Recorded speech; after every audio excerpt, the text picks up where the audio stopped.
Olá, sejam todos e todas bem-vindas a esse podcast.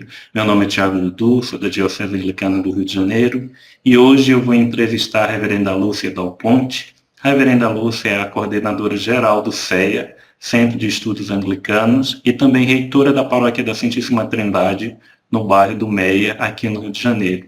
Reverenda, boa noite, é um prazer tê-la conosco para esse bate-papo, para esse momento de partilha e de reflexão.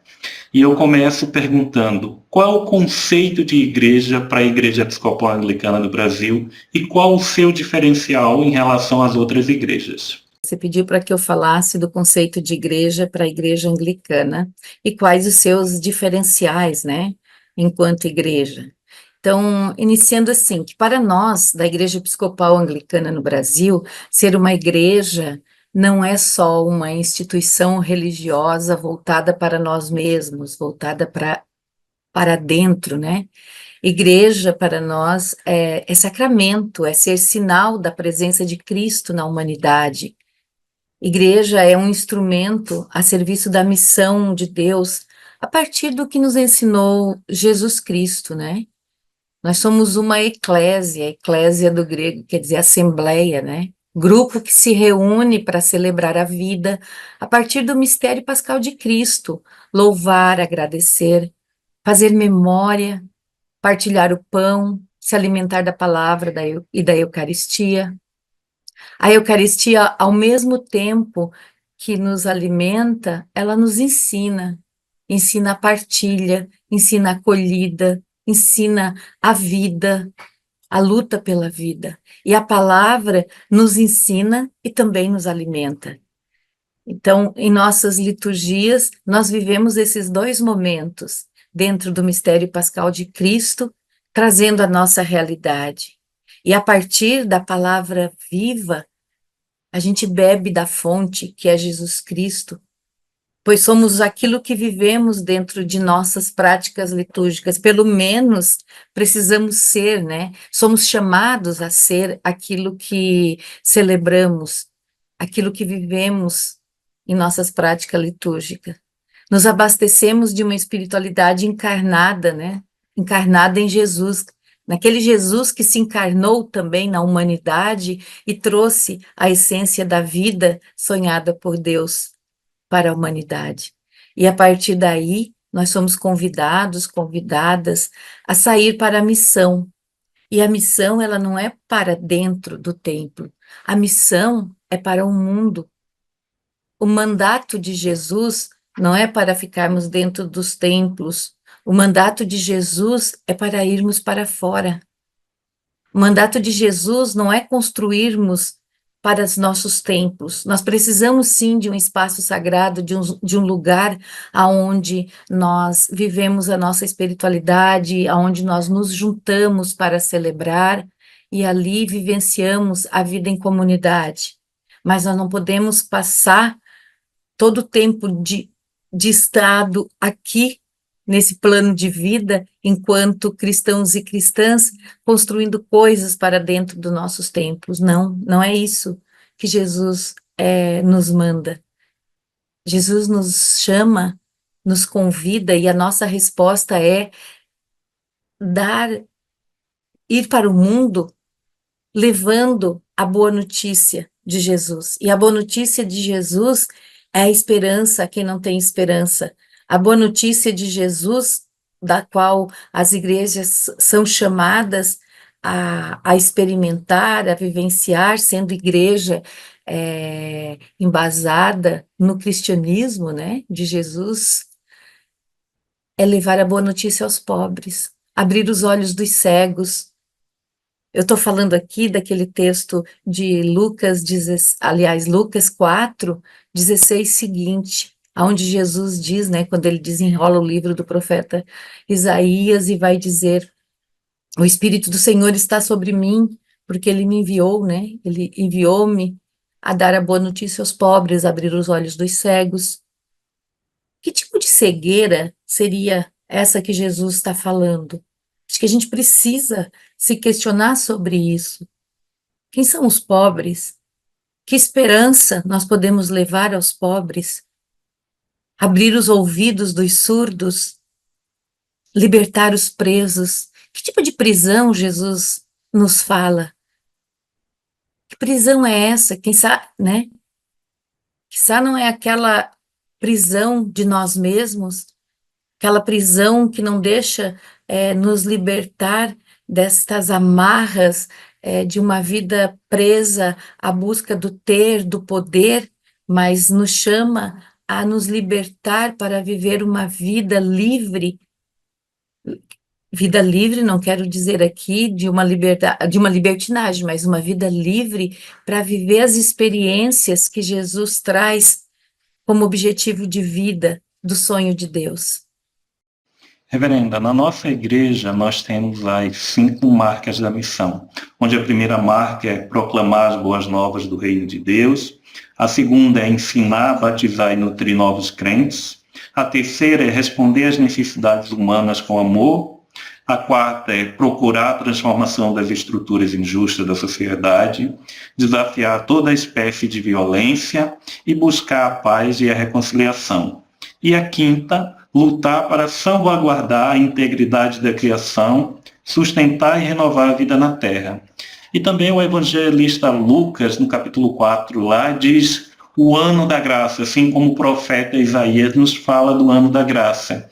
A igreja tem anunciado esse ano da graça como um diferencial, como uma forma de nos distinguir de outras igrejas?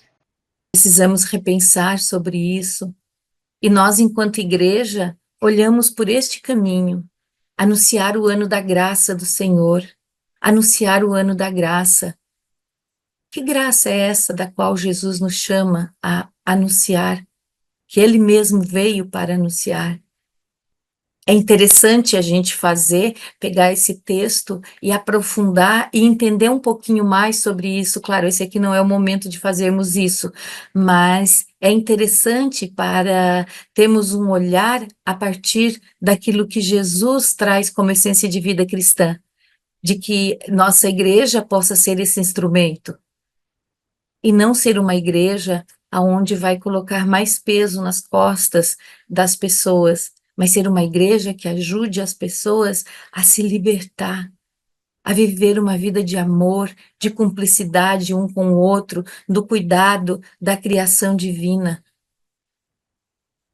Assumir a nossa missão no mundo dessa forma, não dentro de nossos templos. Este é o olhar, o conceito de ser igreja para a igreja anglicana. A partir desta espiritualidade, a partir de estarmos juntos enquanto igreja e sair para o mundo na missão. Bíblia, tradição e razão são nossas bases de fé. Ainda que a Bíblia constitua a fonte principal, ela precisa ser lida através de um contínuo processo de fonte, de interpretação, e através da tradição e da razão que vão se enriquecendo mutuamente. É aqui que eu trago essa questão de como estamos lendo a Bíblia. Porque se a gente lê a Bíblia e fixa no texto, na palavra, sem olhar contexto, a gente cai no fundamentalismo, que acaba nos levando a uma igreja voltada para si mesmo, acaba nos levando a anunciar pesos nas costas das pessoas que ali estão e não conseguimos encontrar a luz que o texto traz para a vida. Então, neste processo de interpretação da Bíblia, através da tradição e da razão, vai nos enriquecendo, eles vão nos enriquecendo mutuamente. Só a Bíblia poderia nos levar para esse fundamentalismo do qual falei. Só a tradição poderia nos levar a um conservadorismo não crítico. E só a razão poderia nos levar a um racionalismo individualista. Então, precisamos destes 3 juntos para podermos olhar a partir do texto bíblico para a vida. E nós não somos uma igreja única, local. nós fazemos parte da comunhão anglicana. Então, a Igreja Episcopal Anglicana do Brasil, ela faz parte de uma comunhão anglicana que está espalhada por todo o mundo. Nasce nas Ilhas Britânicas a partir do século III, né? Uma igreja hoje, a partir do século XVI, que separa da Igreja Romana, é uma igreja católica reformada, que preserva no curso da história da fé a ordem e a tradição cristã do tríplice ministério. Então, nesse tríplice ministério, nós temos o diaconal, que é muito importante para nós como Igreja Episcopal Anglicana, o presbiteral e o episcopal. É nossa estrutura, né, organizacional. Somos o que celebramos em nossa liturgia. Então, eu sempre vou reafirmar isso. Nós somos o que celebramos em nossa liturgia. Então, o início, o processo é você começar a participar de uma comunidade para entender um pouco o que é ser da Igreja Episcopal Anglicana no Brasil. Ao mesmo tempo que nós somos uma Igreja Católica reformada, nos abrimos para os eventos renovadores do protestantismo do século XVI. E buscamos eliminar todos os desvios da fé e tudo aquilo que nos desvia da boa nova de Jesus. O que não possa ser claramente comprovado, né, pela prática de Jesus, pelas Escrituras, para não cairmos no fundamentalismo. Nós somos a igreja da Via Média. Eu não quero dizer aqui que somos uma igreja ponte, não é isso, uma ponte entre o protestantismo e o catolicismo romano. Não, não é isso, ser a igreja da Via Média. A Via Média é um movimento para a unidade, porém não é um compromisso para conciliar essas duas partes, né, ou partes, né, de discrepâncias, digamos assim. É um método para comprometer e compreender a diversidade dentro de nós, porque nós somos uma igreja diversa, o mundo é diverso, o Brasil é mais diverso ainda. É ser mais amplos e flexíveis, respeitosos e éticos para com toda essa diversidade. Então, acho que um pouco do conceito de ser igreja é isso. Reverenda, nós sabemos que existem várias igrejas falando de Jesus, proclamando o Evangelho de Jesus, fazendo tudo isso que nós fazemos. O que nos torna diferente delas? Ou somos apenas mais uma igreja falando mais do mesmo? Considerando tudo que a senhora já vem falando até aqui, eu percebo que a igreja anglicana de fato tem um diferencial. De fato tem uma vocação e uma missão no mundo que é de Deus. Eu gostaria que a senhora falasse um pouco mais sobre isso para a gente. Agora, o nosso diferencial, não sei se, não conheço profundamente outras igrejas para colocar como um diferencial, mas nós somos uma igreja da acolhida, isso posso dizer com clareza, acolhida a toda a diversidade. Nós temos como um objetivo o acolhimento a todas as pessoas. Quero trazer aqui as pessoas LGBTQIA+, por exemplo, como um exemplo de acolhida, né? Então, para nós, episcopais anglicanos do Brasil, todas as pessoas são bem-vindas e acolhidas em todos os sacramentos, né? Como eu falei, nós mantivemos como base de fé, junto com o credo, os sacramentos, né? E principalmente os dois maiores, que é o batismo e a Eucaristia, mas também os outros ritos sacramentais. E todas as pessoas, elas são acolhidas dentro de nossa tradição religiosa, a Igreja Episcopal Anglicana, em todos os sacramentos, né? Se desejar, se a pessoa é vocacionada, da forma como ela vem, como ela é acolhida dentro de nossa igreja. Então, penso que isso é um diferencial. Nós somos uma igreja essencialmente ecumênica, nos abrimos a fazer parceria com outras instituições religiosas, inclusive interreligiosas, né? Não que isso a gente vá abrir a nossa base de fé. Nós somos aquilo que somos dentro de nossa igreja, mas nos juntamos a outras igrejas no compromisso com a vida. E a partir daquilo que podemos ser neste conjunto. E a gente vai percebendo no caminho que nós temos muito mais coisa que nos une do que nos separa, né? Essa frase é quase um clichê, né? Mas é isso. Nós nos abrimos a esse ecumenismo.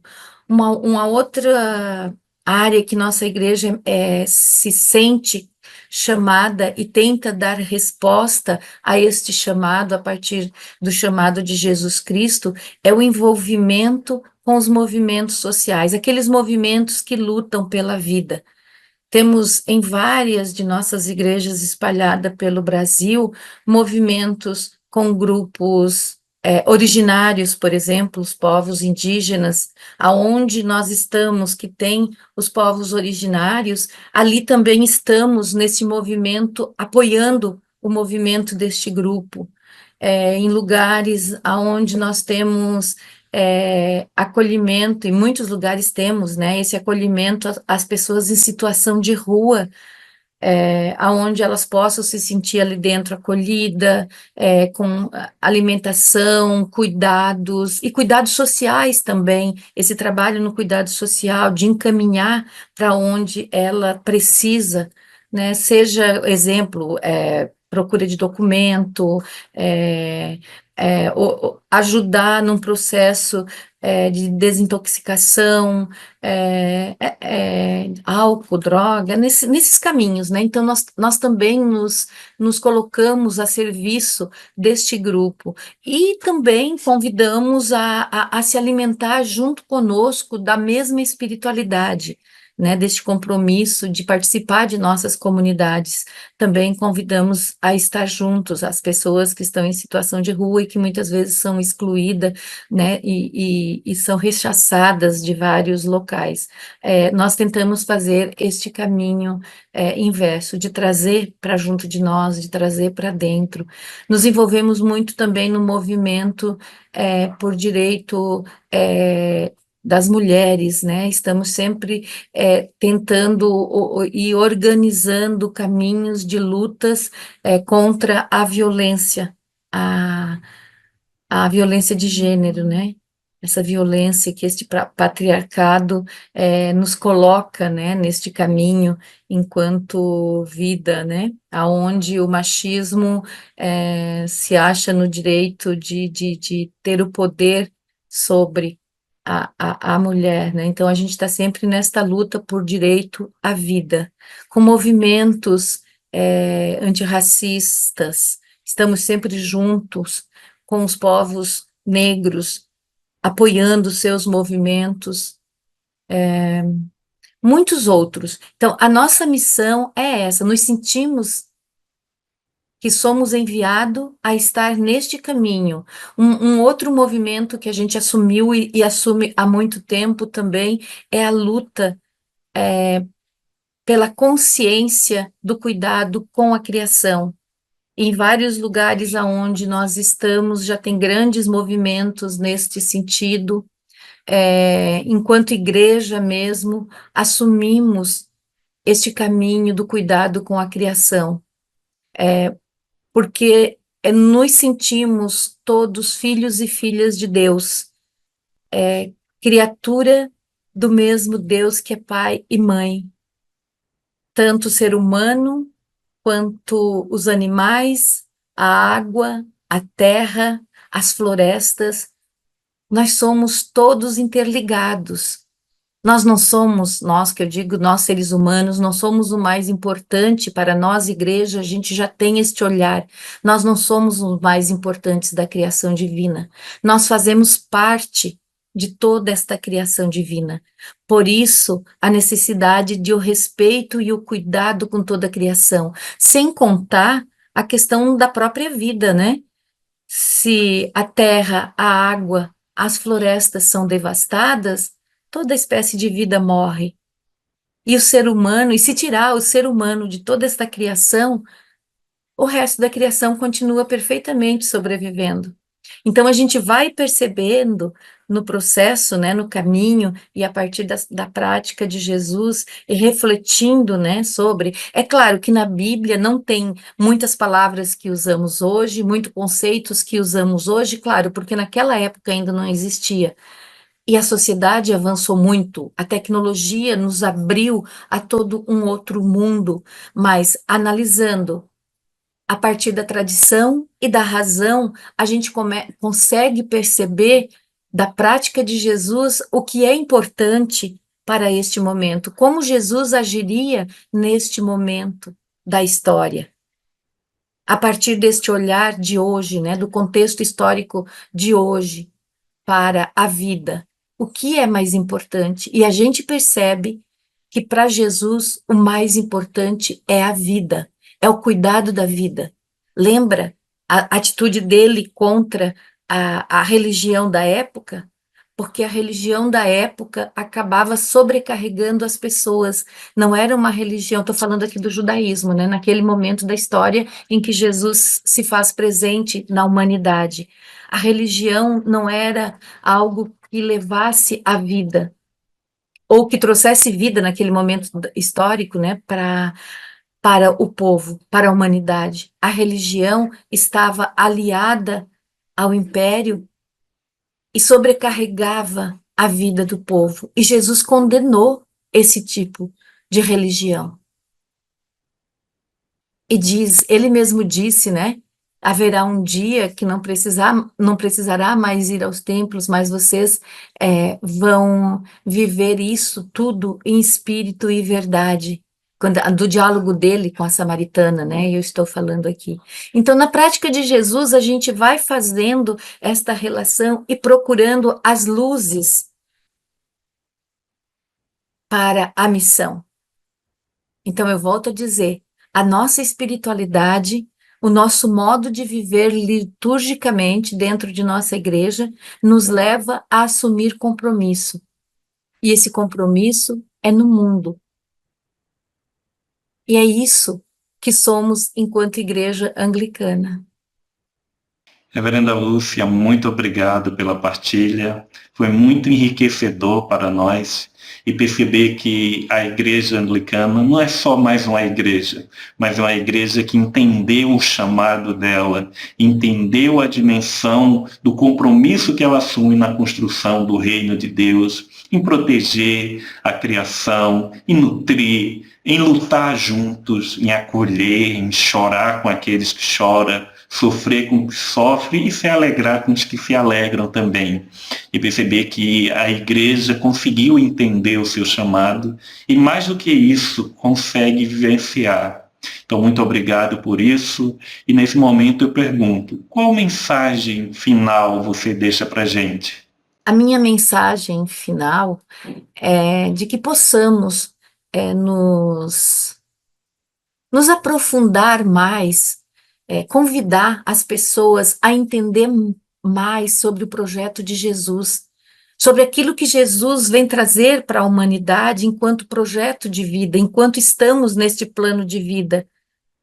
Não se preocupar muito com o que vamos ter após esta vida, mas se preocupar muito com aquilo que Jesus diz do que devemos fazer enquanto aqui estamos.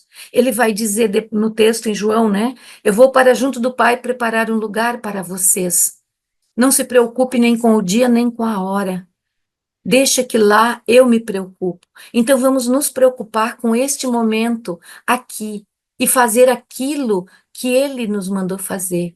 Mas o que a gente percebe é que existe um fundamentalismo bíblico muito grande que acaba fazendo com que as pessoas se tornem alienadas ao projeto de Deus, ao projeto de Jesus, né? Que é o sonho de Deus, aquilo que Jesus vem trazer enquanto essência de vida.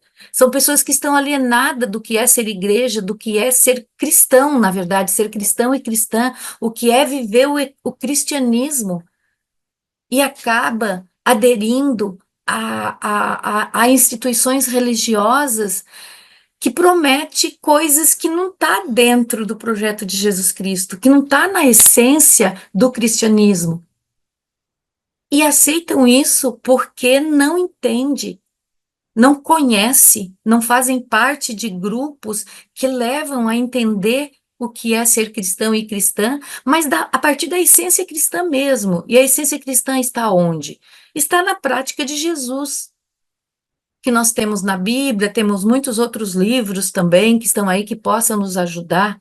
Então a gente precisa estar atento a isso para não deixar se iludir e entrar em depressão. Eu vejo muita gente hoje em depressão profunda porque perdeu o sentido da vida, porque o sentido que vai buscar nas instituições religiosas não é aquele sentido que é a vida do dia a dia depois, na sua casa, na sua família, no seu trabalho. A nossa igreja precisa nos preparar, nos abastecer de uma espiritualidade, nos fortalecer para que a gente possa ir para a vida, tanto no trabalho diário, na vivência da família, com responsabilidade, com sabedoria, com equilíbrio, mais ou menos, né, diante do mundo em que a gente vive, e preparado para viver nessa sociedade capitalista, consumista, que busca o poder e o ter acima de qualquer coisa, e nos tira a viver uma vida com amor, com dignidade, com potência de espiritualidade, colocando pesos e pecados. Jesus, ele vem trazer um cristianismo, aliás, Jesus nem traz o cristianismo, né? Ele vem viver a sua vida, o cristianismo nasce depois de Jesus, né? Da organização de viver as práticas de Jesus, que se chama de cristianismo. Mas Jesus, ele vem trazer uma vida que seja uma vida com tranquilidade, com sabedoria, com amor. E é isso que nós precisamos buscar no nosso dia a dia. E as nossas instituições religiosas precisam nos preparar para isso. Agora estou falando enquanto Lúcia, né, na minha mensagem final deste momento. Muito obrigada e que Deus nos abençoe neste caminho. Reverenda Lúcia, que Deus te abençoe também, abençoe o teu ministério, a tua vida, e que Deus abençoe a todas as pessoas que estiveram conosco até aqui. Compartilhem esse vídeo nas suas redes sociais, no grupo de WhatsApp. O nosso próximo entrevistado vai ser o Reverendo Josué Flores, da Diocese Anglicana de São Paulo, e nos vemos no próximo episódio.